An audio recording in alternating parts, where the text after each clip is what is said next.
সদ্য দেশে ফিরে এসে নিজের বাবার কলেজে অনুষ্ঠানে গিয়ে একটা মেয়েকে দেখার পর থেকে সেই মেয়েকে খুঁজতে কলেজের সব স্টুডেন্টদের সন্ধ্যা পর্যন্ত আটকে রেখেছেন প্রফেসর মারুফুল খানের একমাত্র ছেলে মেহরাব খান। আজই দেশে ফিরেছে। এয়ারপোর্ট থেকে বাড়ি না গিয়ে তার বাবার কলেজে একটা অনুষ্ঠানে গিয়েছিল। আর সেখানে একটা মেয়ের সাথে ভুলবশত ধাক্কা খাওয়ার পর এক দফা ঝগড়া হয়। এরপর থেকে মেয়েটাকে খুঁজে যাচ্ছে। বলতে গেলে এক নজর দেখা মেয়েটিকে ভালো লেগে যায়। অনুষ্ঠানটা প্রায় শেষের দিকে। সাথে সাথে মেহরাব তার বাবাকে অনুষ্ঠান থেকে আলাদা করে ডেকে বলে ওঠে, বাবা, আর 1 ঘন্টার জন্য অনুষ্ঠানটা কন্টিনিউ রাখো। মারুফুল খান ছেলের কথা শুনে বলে ওঠেন, অনুষ্ঠান প্রায় শেষের দিকে। অ্যানাউন্স করা হয়ে গিয়েছে, এখন একটা কন্টিনিউ রাখবো কী করে? আর তুমি অনুষ্ঠানটা কন্টিনিউ করতে বলছো কেন? মেহরাব শান্ত চোখে তার বাবার দিকে তাকিয়ে বলে ওঠে, বাবা, আমি একটা মেয়েকে খুঁজছি। মেয়েটাকে না পাওয়া পর্যন্ত তুমি অনুষ্ঠানটা কন্টিনিউ করে যাও। মারুফুল খান সাথে সাথে বলেন, হোয়াট আর ইউ ক্রেজি? কি বলছো মেহরাব?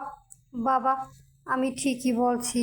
আর ওই মেয়েকে খুঁজে না পর্যন্ত তুমি অনুষ্ঠানটা কন্টিনিউ করো আর লক লাগাও। আমি 1 ঘন্টার মধ্যে ওই মেয়েকে আমার সামনে দেখতে চাই। মারুফুল খানের ছেলের দিকে তাকিয়ে অস্থির কণ্ঠে বলে ওঠেন, মেয়েটা কি তোমার কিছু বলেছে? মেহরাব শক্ত কণ্ঠে বলল, না। তাহলে খুঁজতে চাইছো কেন? বাবা, আমি এত প্রশ্ন উত্তর দিতে পারবো না। মারুফুল খানের তৎক্ষণাৎ কাউকে কল দিলেন। হ্যালো রেজাউল, অনুষ্ঠানটা আরও কিছুক্ষণ চলবে। তুমি এটা এমার্জেন্সি অ্যানাউন্স করে দাও। ঠিক আছে স্যার, আমি বলছি। মেহরাব ঠান্ডা মেজাজে একটা চেয়ার টেনে বসে তার বাবাকে বলে, থ্যাংক ইউ বাবা। এখন কিছু লোক লাগাও। মারুফুল খানও মেহরাবের সামনে একটা চেয়ার টেনে বসে গম্ভীর কণ্ঠে বলেন, মেয়েটার নাম কি? নাম বলো, আমি লোক লাগাচ্ছি। মেহরাব বলে, বাবা, আমি মেয়েটার নাম জানি না। তাহলে লোক লাগাবো কি করে? ওরা কাকে না কাকে ধরে নিয়ে আসবে। এই বলে মারুফুল খান ভাবুক গলায় বলেন, মেয়েটা দেখতে কেমন?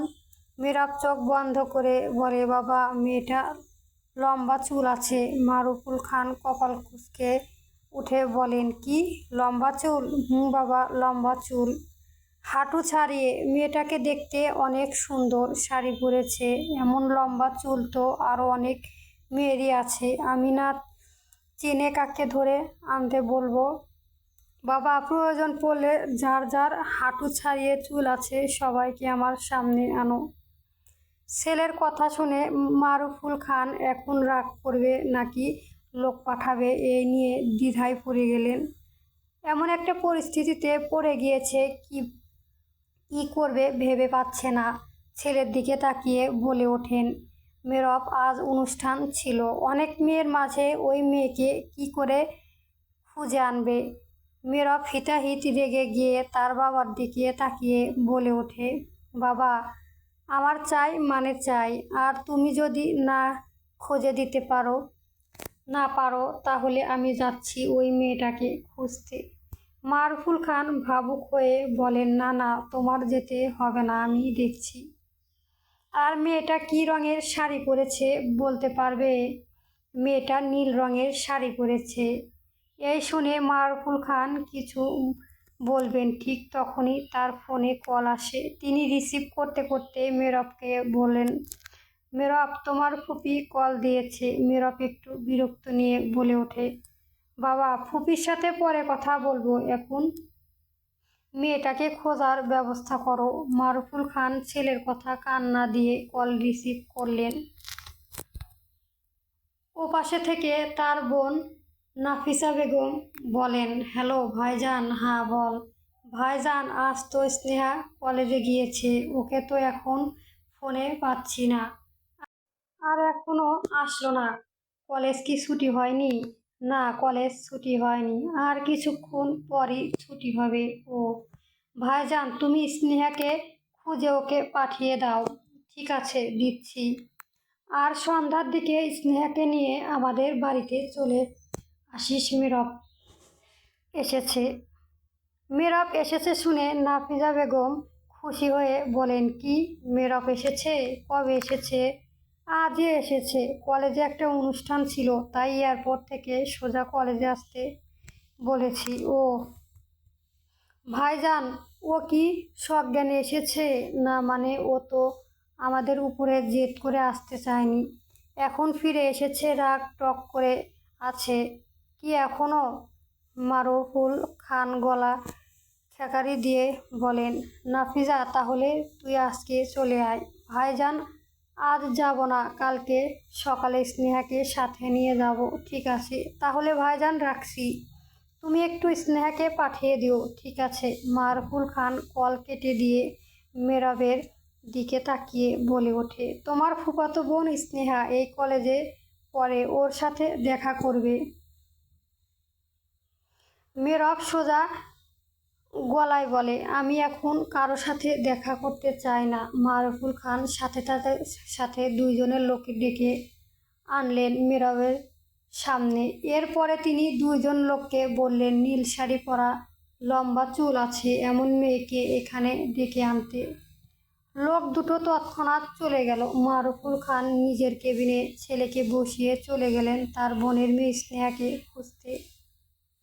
অতঃপর তিনি স্নেহাকে ক্যাম্পাসে একটা জায়গায় দেখতে পেয়ে এগিয়ে গেলেন এবং স্নেহার সামনে গিয়ে তার চক্ষু চড়ক গাছ। স্নেহা নীল শাড়ি পরে আছে, আর স্নেহার চুলও হাঁটু ছাড়িয়ে। তিনি স্নেহাকে দেখে মনে মনে বললেন, তাহলে কি মেরব স্নেহার কথাই বলেছিল? এরপর মারুফুল খান স্নেহার সাথে কথা বলে ওকে বাড়ি পাঠিয়ে দেন। বিকেল পেরিয়ে সন্ধ্যা হয়ে আসার সময় লোক দুটো এখনও সেই মেয়েকে খুঁজে পায়নি, যার কারণ মেরব কলেজে ছুটি হতে দেয়নি। মেয়েটাকে খুঁজে না পেয়ে মেরব রাগে হিতাহিত কমেছে। মেরব যেই দেখলো সন্ধ্যা হয়ে আসছে, ঠিক তখনই তার বাবা বলে, বাবা, কলেজ ছুটি দিয়ে দাও, লাগবে না ওই মেয়েকে। পরবর্তী গল্প পেতে আমার চ্যানেলটা সাবস্ক্রাইব করবেন। ধন্যবাদ, এবং কমেন্ট বক্সে জানাবেন গল্পটি কেমন হয়েছে। গল্প কি আবে শেষে? সূচনা পর্ব, কলমে জেরিন আক্তার। চলবে।